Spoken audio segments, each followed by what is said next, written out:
امام حسین امام علی مقام کے نام. بریک کے بعد انشاءاللہ آپ سے ملاقات ہوتی ہے. جی خوش آمدید ناظرین، خیر مقدم ہے. آپ کا رسم شبیری کے نام سے نشست ہے اور الحمدللہ اس سلسلے کی 6ٹھی نشست میں آپ کا خیر مقدم ہے. مفتی محمد اسماعیل دورانی صاحب بہت خوبصورت کلام فرما رہے تھے. بریک سے قبل علامہ سعد خان صاحب سے گزارش کروں گا، اہل عزیمت کی بات ہو رہی ہے تو صبر و رضا کا پیکر ہے، اس پر آپ نے بہت خوبصورت کلام فرمایا مفتی صاحب نے. اہل عزیمت کے اپنے پرسنل جو ان کے کہتے ہیں نا بینیفٹس نہیں شامل ہوتے، ذاتی اغراض و مقاصد ہم نے دیکھا ہے کہ ان کے نہیں ہوتے ہیں، راضی برضا والی ہی بات ہے، لیکن اپنے اغراض و مقاصد کو بالائے طاق رکھتے ہوئے یہ کوئی ایک غرض ہوتی ہے، کوئی ایک مقصد ہوتا ہے جس پہ چلتے چلے جا رہے ہوتے ہیں. نہیں مشکل پسندی مذاق تو نہیں ہے نا؟ کیا فرماتے ہیں اس حوالے سے؟ اعوذ باللہ من الشیطان الرجیم، بسم اللہ الرحمن الرحیم. ماشاءاللہ مفتی صاحب نے بڑی عمدہ گفتگو کی. میں اسی کو ایک تسلسل کنٹینیو، جیسے مفتی صاحب نے کہا نا کہ صبر اللہ کی رضا میں راضی ہونا، تو یہ جو اہل عزیمت ہیں یہ اللہ کی رضا میں راضی ہوتے ہیں.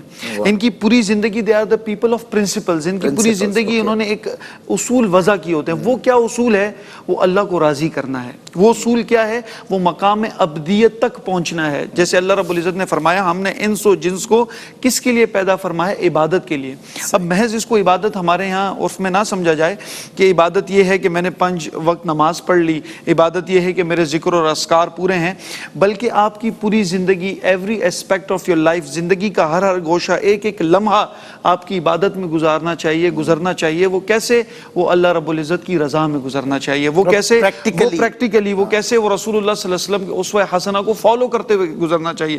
وہ کیسے؟ وہ قرآن کی تعلیمات کو، اپنی زندگی کو قرآن کی تعلیمات سے سرشار کر کے اس طرح. اب جب ہم ان کی بات کرتے ہیں، اللہ نے ان کو عظمت رفعت کیوں عطا کی گئی، تو ہم ان کو دیکھتے ہیں انہوں نے کبھی اپنے مقصد کے لیے، انڈیویجول بینیفٹس کے لیے کبھی بھی کوئی کام نہیں کیا. ان کا ہمیشہ مقصد اور ایک پیش نظر ایک چیز ہوتی تھی، وہ اللہ کی رضا ہوتی تھی. وہ اپنی زندگی ہو یا جب بھی کوئی کام. اگر آپ دیکھیں غزوہ بدر میں 313 ہے، سامنے 1000 کا لشکر ہے. مقصد کیا تھا؟ اللہ کی رضا تھی. تو پھر سامنے آنے والے لشکر کی تعداد کو بھی نہیں دیکھا جاتا، ان کے اوپر ان کے ساتھ اسلحے کو بھی نہیں دیکھا جاتا، ان کے پاس کتنے بینیفٹس ہیں اس کو بھی نہیں دیکھا جاتا.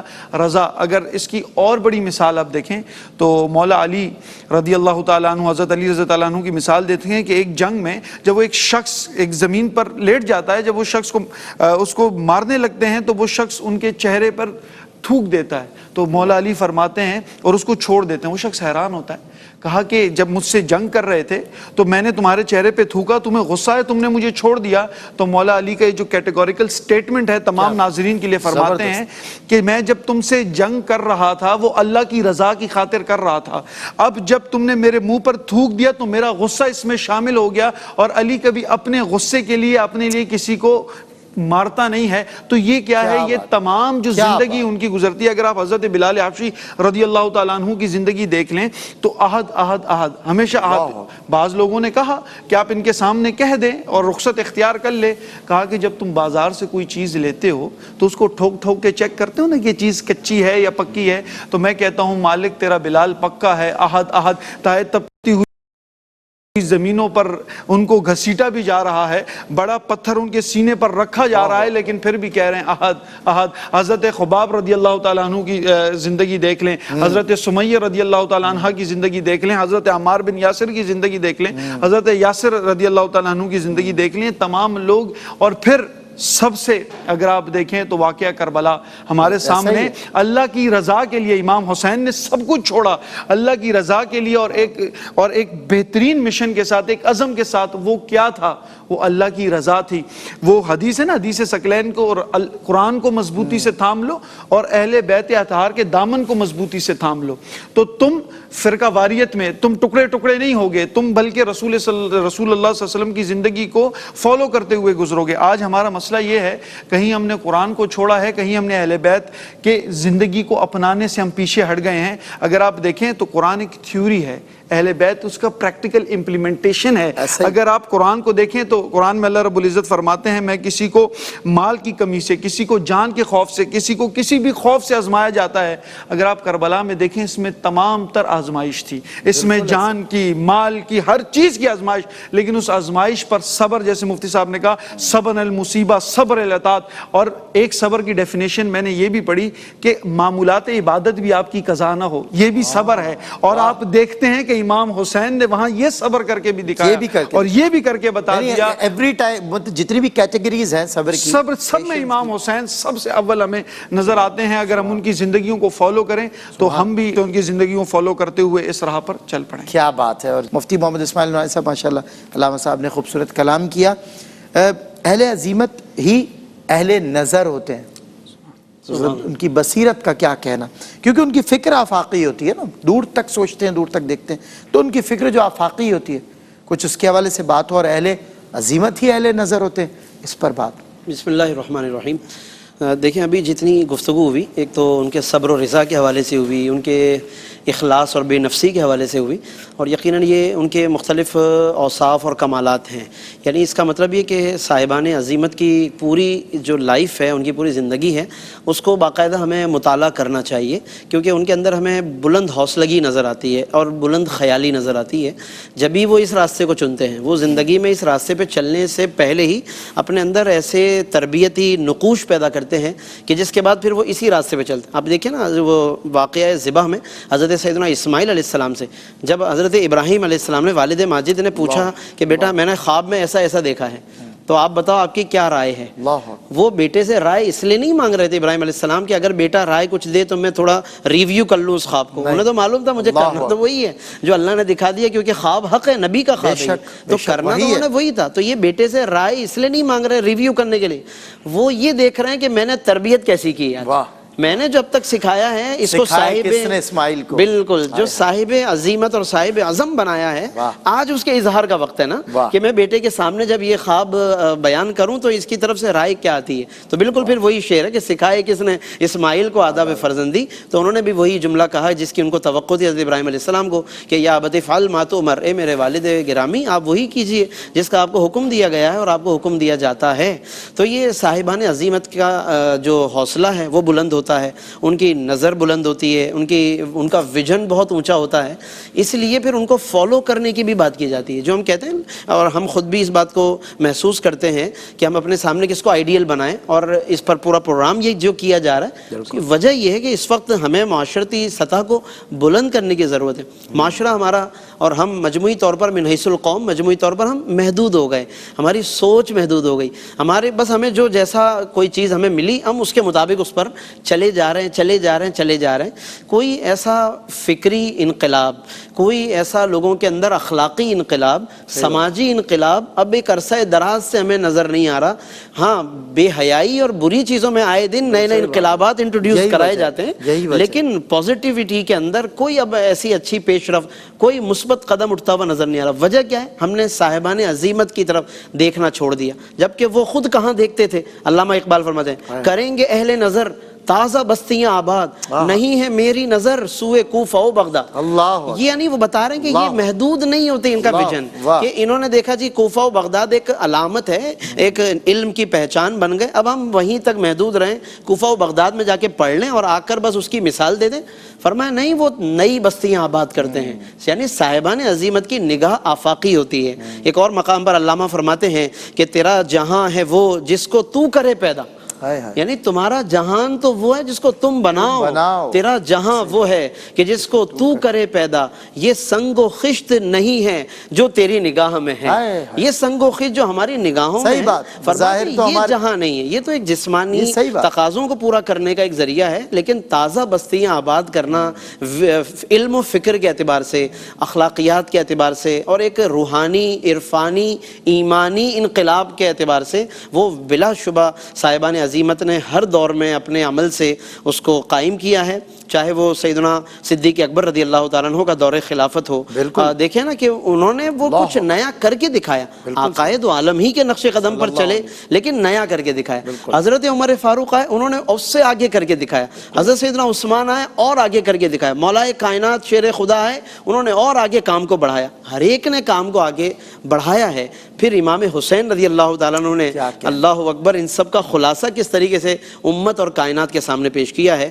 تو اس لیے ہمیں اس کو آج سمجھنے کی ضرورت ہے. اور آخر میں پھر مجھے علامہ ہی کا ایک شعر اور یاد آ رہا ہے جس میں انہوں نے خصوصیات بتا دی ہیں. فرماتے ہیں نگاہ بلند، سخن دل نواز، واہ، جاں پرسوز، کیا بات، یہی ہے رخت سفر میر کارواں کے لیے۔ واقعی نگاہ کی بلندی ہوتی ہے کیا بات، صاحبان عظیمت میں، ان کا دل بڑا پرسوز ہوتا ہے، امت کا درد ہوتا ہے ان کے اندر، اور اسی وجہ سے پھر ان کی باتوں میں وہ اثر ہوتا ہے۔ صحیح بات۔ تو آج واقعی پھر اس بات کی ہمیں ضرورت ہے، اور ایسے جتنے بھی صاحبان عظیمت ہیں اللہ نے اس امت کو عطا فرمائے، ان کو اسٹڈی کرنے کی ضرورت ہے، اس سے جذبہ پیدا ہوتا صحیح ہے۔ بات۔ آج بھی اگر قوم کی مایوسی دور کرنی ہے، ہمیں اپنی مایوسی دور کرنی ہے، تو ہمیں اپنے سامنے یہ آئیڈیالزم اپنے سامنے بہت صحیح طریقے سے طے کرنا ہوگا، بالکل صحیح یقیناً بات۔ اس کے پھر بہت اچھے اثرات ہم اپنے معاشرے میں، اپنے بچوں میں ہم انشاءاللہ محسوس کریں گے۔ کیا بات مفتی صاحب، میں آپ ہی کی اقبال والی بات کی تائید میں اقبال کا ایک ریفرنس اور بریک پہ جا رہا ہوں۔ ہزار خوف ہوں لیکن زباں ہو دل کی رفیق، یہی رہا ہے ازل سے قلندروں کا طریق، اور ستیزہ کار رہا ہے ازل سے تا امروز، شرار بو لہبی سے چراغ مصطفی سے شرار بو لہبی۔ بریک کے بعد ہوتی ہے آپ سے ملاقات۔ خوش آمدید ناظرین، پروگرام رسم شبیری میں آپ کا خیر مقدم ہے۔ مفتی محمد اسماعیل نورانی صاحب، علامہ سعد خان صاحب اور جناب دانیال شیخ ہمارے مہمان ہیں۔ انشاءاللہ پروگرام کے اختتام میں منقبت سیدنا امام حسین رضی اللہ تعالیٰ عنہ بھی آپ کو سننے میں آئے گی، کچھ تحت میں بھی نذرانہ پیش کروں گا۔ علامہ سعد خان صاحب، اہل عزیمت آج ہمارا ٹائٹل ہے، اور اہل عزیمت کی بات ہو تو امام علی مقام کی یاد نہ ہو، یہ کیسے؟ یہ تو امپاسبل ہے، انکمپلیٹ ہے بات ظاہر ہے۔ اہل عزیمت مشکل راستوں کے ذریعے آغاز جو آپ نے فرمایا نا کہ اس کا جو مفہوم آپ نے مفتی صاحب نے سمجھایا، اس سے بڑا کرسٹل کلیئر ہو گیا معاملہ کہ ظاہر ہے امام علی مقام جیسے مشکل کو پسند کرنے والے کے مشیر موجود ہیں، سب بنا کر رہے ہیں، لیکن اس کے باوجود آپ چونکہ اہل نظر تھے، آپ آفاقی فکر تھی آپ کی، اور آپ چلتے چلے جا رہے تھے، تو اہل عزیمت ہی تو ہیں، مشکلوں کو چن لیتے اور پھر یہ قوموں کو زندہ رکھتے ہیں۔ یعنی کہتے ہیں نا کہ شہید کی جو موت ہے وہ قوم کی حیات، تو اس حوالے سے اس فلسفے پہ بات کی جائے کہ اہل عزیمت ہی قوموں کو زندہ رکھتے ہیں۔ جی سلمان بھائی، بڑا خوبصورت سوال ہے، جیسے ہی آپ نے قوموں کو زندہ کرنے کی بات کی تو میرے ذہن میں وہ شعر اور شعر عموماً آپ کو زیادہ یاد رہتے ہیں، اگر کوئی غلطی ہو تو کہتے ہیں نا کہ قتل حسین اصل میں مرگ یزید ہے، اسلام زندہ ہوتا ہے ہر کربلا کے بعد۔ تو بات کہنے کی یہ کہ جب اس طرح کے مواقع آتے ہیں تو اصل میں اسلام یہاں سے زندہ ہوتا ہے۔ ایک اسلام کا برانڈ امیج آپ کو پتہ لگتا ہے کہ اسلام کہتے کس کو ہیں۔ جب اسلام پر بات آئے، جب نانا کے دین پر بات آئے، تو اس وقت ہم کسی چیز کو نہیں دیکھتے، بلکہ صرف پیش نظر ایک ہی چیز ہوتی ہے، وہ اللہ کا دین ہے۔ اسی دین کی خاطر میں رسول اللہ صلی اللہ علیہ وسلم نے طائف میں پتھر بھی کھائے، اسی دین کی خاطر رسول اللہ صلی اللہ علیہ وسلم نے مکہ کی گلیوں میں وہ عتبہ، وہ شیبہ، ان کے جتنے مظالم تھے وہ سب برداشت کیے۔ اسی دین کی خاطر میرے اور آپ کے رسول اللہ صلی اللہ علیہ وسلم نے تمام تر تکلیفات برداشت کی، صحابہ نے مکی دور جو کہ تمام تر صحابہ نے برداشت کیا۔ اور اگر آپ دیکھیں کہ قوموں کو عروج کیسے ہوتا ہے، اس پہ بھی میں تھوڑا سا کیونکہ اس بات سے کنیکٹڈ آپ سے بات کروں، جب رسول اللہ صلی اللہ علیہ وسلم مدینہ منورہ کے اندر آتے ہیں تو اگر آپ فرسٹ ایئر آف ہجرہ کو پڑھتے ہیں تو بہت سارے کام رسول اللہ صلی اللہ علیہ وسلم نے کیے، جس میں ایک نمایاں جو کام تھا وہ تھا اخوت، مہاجرین و انصار کے درمیان جو اخوت تھی، جو ریاست مدینہ تھی، وہ انہوں نے کیا کیا کہ اخوت جب قائم کی تو امام غزالی فرماتے ہیں تقوی کی 3 سٹیجز ہوتی ہیں، 3 آپ اس کو تقوی کو کریکٹرائز کر سکتے ہیں۔ کیا سٹیجز ہیں؟ سب سے پہلا ہے جس قوم کے اندر عدل نہ ہو تو وہ قوم ترقی نہیں کر سکتی۔ عدل کیا ہے کہ مال آیا، آپ نے اتنا ہی انصاف کیا، دوسرے کو دیا اتنا ہی اپنے پاس رکھا، یہ عدل ہے۔ فرمایا تقوی کی اس سے اوپر کی سٹیج ہے احسان کرنا، چیز کو حسین کر کے، آپ کے پاس مال آیا، آپ نے اپنے مال میں سے تھوڑا سا مال اپنے بھائی کو بھی زیادہ کر دیا، اس عمل کو خوبصورت کر دیا۔ فرمایا تقوی کی آخری اور بگر سٹیج کون سی ہے؟ وہ ہے جذبہ ایثار۔ وہ یہ تھا کہ آپ اپنا مال بھی اپنے بھائی کو دے دیں، اور یہ جب ریاست مدینہ قائم کی گئی، یہ قوت یہ تھی کہ صحابہ کرام نے اپنا مال بھی اپنے بھائی کو پیش کر دیا۔ یہ ہے اہل عزیمت، جو اپنے لیے کچھ بھی نہیں کرتے بلکہ پیش نظر کیا ہے؟ اللہ اور اللہ کے رسول کی رضا ہے۔ اور وہی بات اگر ہم اس کو لے کر چلیں، اگر آپ وہ دیکھتے ہیں کہ رسول اللہ صلی اللہ علیہ وسلم جب اعلان کرتے ہیں مال کا تو حضرت ابوبکر رضی اللہ تعالیٰ عنہ، یہ بات کہنے میں بڑی آسان ہے، جب حضرت ابوبکر حاضر ہوتے ہیں تو رسول اللہ صلی اللہ علیہ وسلم فرماتے ہیں، اچھا اس سے پہلے حضرت عمر حاضر ہوتے ہیں، اور جیسے ہی حاضر ہوتے ہیں تو ذہن میں ایک رشک ہے، رشک کی کیفیت ہے کہ آج میں مال لایا ہوں، آج میں حضرت ابوبکر سے آدھا مال لے آیا ہوں میں۔ ہاں، تو فرماتے ہیں کہ عمر کتنا مال لائے ہو؟ سوال پہ غور کریے گا، عمر کتنا مال لائے ہو؟ فرمایا یا رسول اللہ گھر کا آدھا مال لے آیا ہوں، آدھا چھوڑ آیا ہوں۔ مختصراً جب حضرت ابوبکر آتے ہیں، یار غار ہیں، سوال بدل دیا. سوال یہ ہونا چاہیے تھا کہ کتنا لائے ہو. فرماتے ہیں ابو بکر یہ بتاؤ کتنا چھوڑ آئے ہو. کہتے ہیں میں پیچھے اور اللہ کا رسول چھوڑ آیا ہوں. یا رسول اللہ, بظاہر مال تھوڑا تھا بالکل لیکن سارا تھا. فرمایا میں گھر میں جتنا مال تھا وہ سارا لے آؤں. یہ ہے اہل عزیمت, یہ ہے ان کے طور طریقے. اور پھر کوئی نہیں ہو سکتا ان جیسا. بالکل ایسے ہو. پھر جب ہم اس پروگرام کے ٹائٹل کی بات کریں اس پروگرام, تو امام حسین کو آپ دیکھ لیں, ان کی عظمتوں کو دیکھ لیں, ان کی رفتوں کو دیکھ لیں, ان کے قوموں کو زندہ کرنے کی بات دیکھ لیں. انہوں نے آگے آنے والی نسل کے لیے یہ بتا دیا کہ کس طرح قوموں کو زندہ کیا جاتا ہے, نکل کر خانقاہوں سے ادا کر رسم شبیری, یہ کس طرح. اور ایٹ دا اینڈ میں اپنی گفتگو کو اس طرح سم اپ کروں گا. میں کچھ فلسفیکل بات کروں گا. اہل عزیمت, آخر میں اہل عزیمت جیسے ہم نے کہا مشکل راستہ اختیار کرتی ہیں, لیکن ان کا مین ایم کیا ہوتا ہے؟ اگر فلسفیکل اینگل سے سوچیں تو کہتے ہیں ایک مائی ول ہوتی ہے, ایک میری چاہت ہے, میرا نفس ہے, ایک گاڈ ول ہے, ایک رب کی چاہت ہے. یہ ازل سے ایک معاملہ رہا ہے حق اور باطل کا. ایک اللہ کی چاہت ہے, ایک آپ کی چاہت ہے. اہل عزیمت مومن وہ ہوتا ہے جو اللہ کی چاہت کو اپنی چاہت بنا لیتا ہے اور اپنی چاہت کو چھوڑ دیتا ہے, اپنی رضا کو چھوڑ دیتا ہے, مائی ول کو چھوڑ دیتا ہے. میں اس پہ ایک جملہ آپ کہوں, پھر اس کی رائٹ, فریڈم آف رائٹ نہیں ہوتا, فریڈم آف ڈٹرمنیشن نہیں ہوتا, فریڈم آف سپیچ نہیں ہوتی. پھر اس کو وہ غلام ہوتا ہے, اس کی زندگی بھر جذبہ قربانی پر جیتا ہے. وہ تو تیار ہوتا ہے جس راہ جس جگہ مجھے اسلام کے لیے قربانی دینی پڑے اور میں حاضر ہوں. کیا بات ہے, سبحان اللہ. میں مفتی محمد اسماعیل نورانی صاحب, یہ فلسفہ صحابہ کرام نے انبیاء کے بعد اور پھر اہل بیت اطہار نے تو بدرجہ اتم متعارف کروایا, اور پھر سارے اولیاء صوفیہ یہی سمجھاتے رہے کہ رنج اچھا نہیں اور نہ ہی ملال اچھا ہے, یار جس حال میں رکھے وہی حال اچھا ہے. تو میں چاہتا ہوں کہ ایک پیغام, اب اہل عزیمت دیکھیں, وہ بات ہے کہ ہر ایک تو اہل عزیمت ہو نہیں سکتا, کیونکہ انسان اپنے لیے آسانی ہی تلاش کرتا ہے. یہ فطرتاً جبلی طور پہ انسان کی عادتوں میں سے ہے. تو آپ فرمائیے کہ اہل عزیمت آج موضوع تھا, اس سے ریلیٹڈ کیا آپ پیغام دیں گے امت کو, ینگسٹرز کو؟ دیکھیں بسم اللہ الرحمن الرحیم, جب بھی ہم اہل عزیمت کی بات کرتے ہیں یا عزیمت کی بات کرتے ہیں تو جیسے میں نے شروع میں بھی عرض کیا تھا کہ اس سے مشکل جو راستہ ہے یہ معنی و مفہوم سامنے آتا ہے. تو آج ہم یہ گفتگو سن کر اور اس طرح کے موضوعات کو اسٹڈی کر کے ہمیں اپنی صبح سے شام تک کی, رات تک کی لائف اپنی پوری اور اوورآل پوری ہی زندگی کو اپنے سامنے رکھ کر پھر آسان اور مشکل کو اپنے سامنے رکھنا چاہیے کہ اللہ رب العالمین نے مجھے عبادتوں کا یہ حکم دیا ہے, اس کے مقابلے میں آسانیاں یہ ہیں. اب چاہے آسان سی مثال لیں کہ نماز کا ٹائم ہے اور میں آرام کرنا چاہ رہا ہوں, نیند آ رہی ہے, سو رہا ہوں, ٹھیک ہے, کھانا کھا رہا ہوں, دوستوں کے ساتھ ہوں, وغیرہ وغیرہ. یہ ایک آسان سی میں نے مثال دی, ورنہ زندگی بھر کی مثالیں سامنے رکھ لیں. تجارت کے اندر دیکھ لیجئے, کاروبار کے اندر حرام کتنا تیزی سے انسان کی طرف بہتا ہوا آ رہا ہوتا ہے. بڑی ایزی ہے, آسان ہے حرام کمائی, لیکن چھانٹ کے آرام سے اور محنت کر کے حلال کا انتخاب کرنا, یہ عزیمت کا راستہ ہے. تو اس کا مطلب ہے کہ عزیمت کی یہ باتیں صرف میدان جہاد کی نہیں ہیں, گو کہ مثالیں ہم نے میدان جہاد کی دی ہیں, لیکن اگر یہ پورا گفتگو سن کر لوگ اٹھ کے یہ کر لیں کہ بھائی یہ جہاد کی باتیں ہیں, لہذا ہماری زندگی وہی ہے جو ہم گزار رہے ہیں, جو بقول پھر علامہ کے کہ جناب علی وہ فرماتے ہیں کہ تیرے صوفے ہیں افرنگی, تیرے قالی ہیں ایرانی, لہو مجھ کو رلاتی ہے جوانوں کی تن آسانی. اگر آج ہم تن آساں بن چکے ہیں تو یہ عزیمت کی باتیں بھی پھر ایک محض کتاب کا یا پروگرام کا حصہ رہ جائیں گی. آپ نے بڑی اچھی مثال دی کہ عزیمت یہ بھی ہے نا کہ میں نیند سے اٹھوں, وضو کروں اور رب کے حضور, اور میں اللہ کے حضور حاضر ہو جاؤں. اسی طرح حلال و حرام سامنے ہو تو میں حلال کی کوشش کروں. اسی طرح نگاہوں کا بھی امتحان ہوتا ہے, بد نگاہی اسی نگاہ سے ہو رہی ہے, فحاشی پھیل رہی ہے, ان سب جگہوں پہ عزیمت اور رخصت کا امتحان ہے انسان کے. لہذا ہر جگہ اگر انسان صاحب عزیمت بننے کی کوشش کرنا شروع کر دے تو اللہ تبارک و تعالیٰ اسے وہ جو صاحبان عزیمت گزرے ہیں ان کا فیض اس کی طرف انشاءاللہ متوجہ فرما دے گا. کوشش ضرور کرنی چاہیے.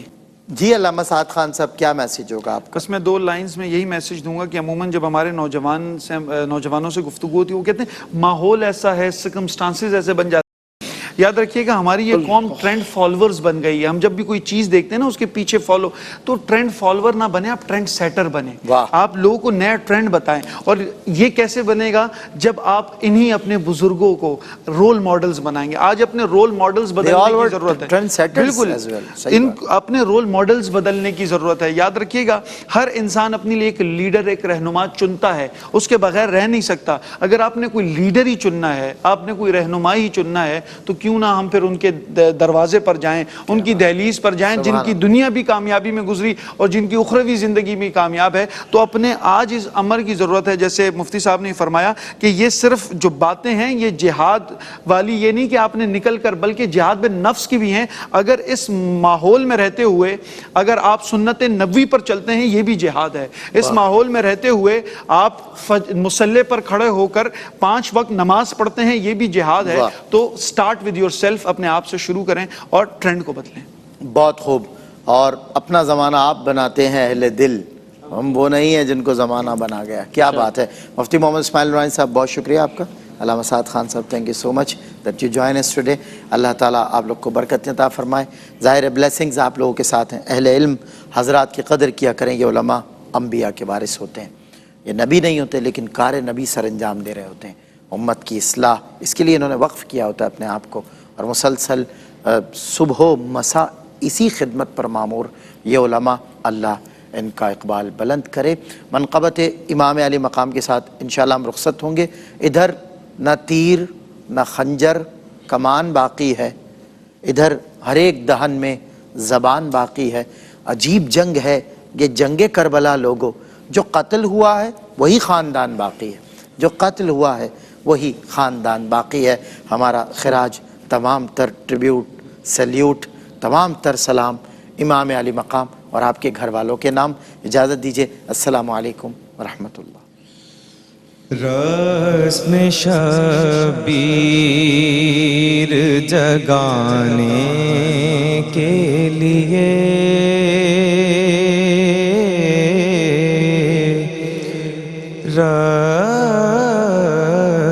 رسم شبیر جگانے کے لیے ہم نے غم سارے زمانے کے لیے, ہم نے غم سارے زمانے کے لیے منزلیں بن گئیں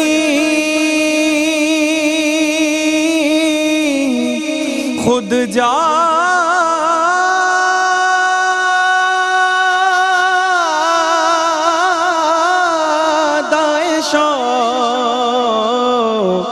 منزلیں بن گئیں خود جادہ شوق.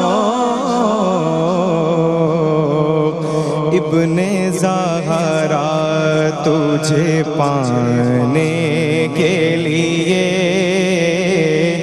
ابن زہرا تجھے پانے کے لیے کربلا تیری صدا,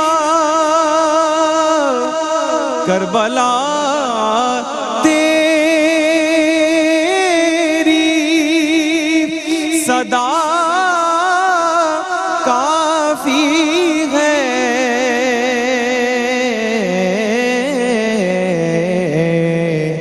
ساری دنیا کو جگانے کے لیے, ساری دنیا کو جگانے کے لیے تیرا کردار و عمل آفاقی,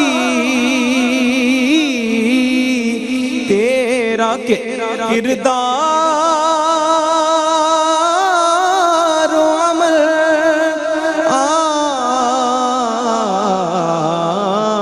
آفاقی,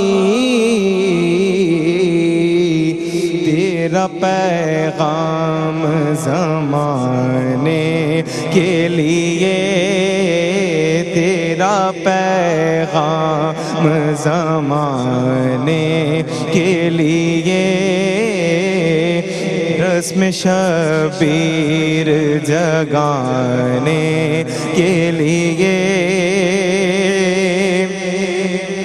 کربلا تک کا سفر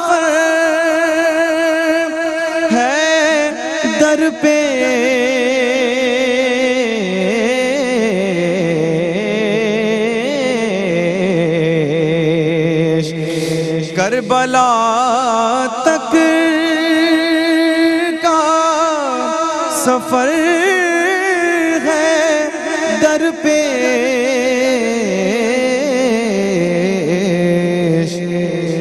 بس نصیر اٹھتے ہیں جانے کے لیے، بس نصیر اٹھتے ہیں جانے کے لیے، رسم شبیر جگانے کے لیے، ہم نے غم سارے زمانے کے لیے